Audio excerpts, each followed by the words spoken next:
All right, everybody, Nate here from Detroit Speed, and we are in the Foxbody, the test car. Yeah. We're calling it the test car. Yeah, Foxbody test car. I'm going to show you the footage because we did just go on the autocross and it's going to be pretty fun, so you have to check that out. But before that, let's find out about this. Nate, let's step outside. Okay.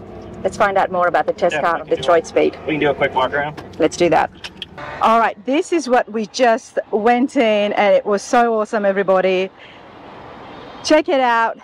Nate, talk to me. What have you got here? So this is a 1989 Foxbody. It's a notchback. We picked that because they're a little bit lighter from the start. So it just makes for a better performing, street car, race car. So under the hood, we've kept it old school small block Ford. It's a 363 Ford racing engine. Okay. We have Holley TerminatorX EFI controlling everything. That's backed by a TKX transmission. I'm not going to ask you to open up the hood because I'm guessing that's going to be pretty hot right now. It's pretty warm, but we can still open it up. So.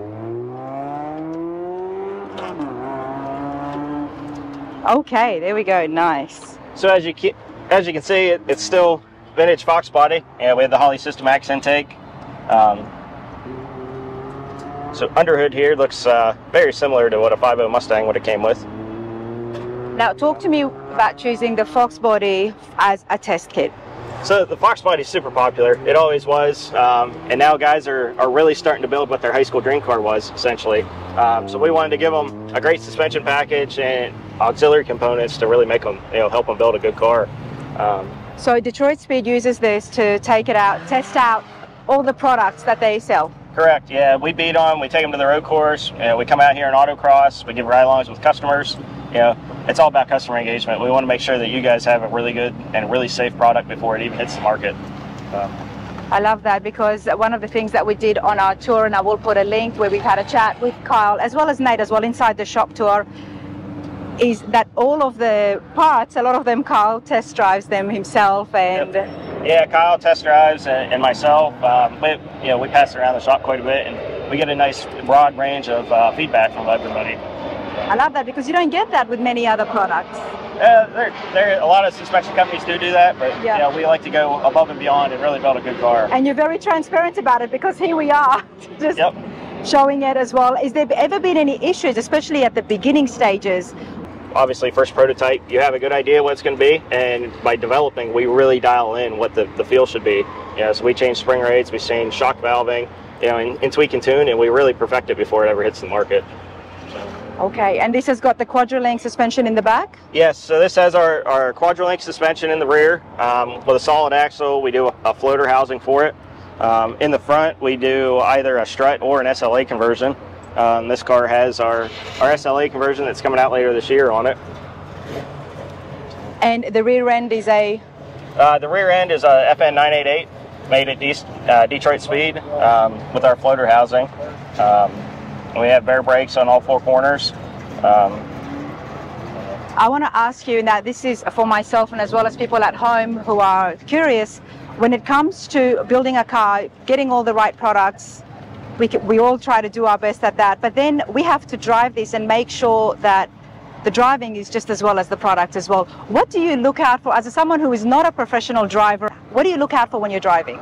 So I guess what we do is we try to develop where the car is at a very neutral balance, and there's not going to be any suspension settings that gets a customer kind of out of sorts. We want it to be where if you follow our instructions, it's going to be very, very, very close. And to the average driver, it's going to be perfect. When it comes to racing, everybody kind of has their own feel, and we build in some adjustability for those guys so that they can tweak and tune on it and really dial the car into what they enjoy. So when it comes to test driving a car that someone has built on, I'm asking because, I am building that truck. Once it's finished and we take it for a test drive, what are some of the things that I should look out for to make sure that everything has been installed correctly? So first thing is make sure you have brakes. That is number one before any sort of power goes down, is make sure the thing stops and steers. Okay. Because that'll keep you safe.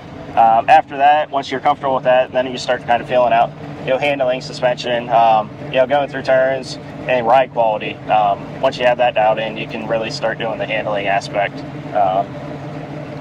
Doing a lot of turns, checking out the brakes. Make sure it drives nice and straight. That'll tell you you have a good alignment. Just kind of, what I do is get on a backcountry road and I'll just loosely let go of the wheel. That way if I do need to grab it, I can. Okay. But the vehicle should track nice and straight. Not, you know, when you hit bumps, it shouldn't dart everywhere. Yeah, that's stuff that we do ahead of time so that, you know, the customer should feel comfortable that they don't need to do any of that. That's when you know the wheel alignment, the suspension, everything is in its right places. Yeah, well, if you follow instructions correctly, you should not have any issues.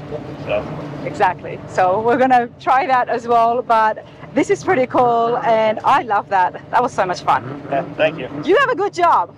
I enjoy it. It's great. No wonder you're smiling. Yep. I get to design stuff and then go out and beat on it. So exactly. Yeah, there's not a better job in the world. So. Now, remind us again, you're an engineer by trade. Yes. That's your role at Detroit Speed Engineering. Yep. Engineering, and I've got a background of crew chiefing and racing, so I get the joy of coming out and tuning. You got the right man behind the wheel, that's for sure.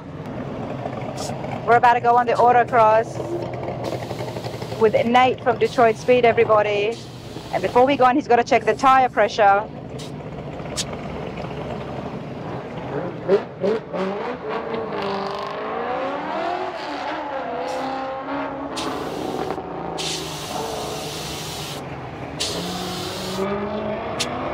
Is it different, the pressure from normal driving to when you're on the autocross? Yeah, typically. So normal driving, you'll run them a little bit higher. It helps with fuel efficiency and driving down the road. With autocross, we're trying to maximize grip, so we'll work on tire pressures and try to equalize temperature. Okay. So.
Everybody out there needs to get a ride along on the autocross. Next car show you that, come down. Wow, that was so fun.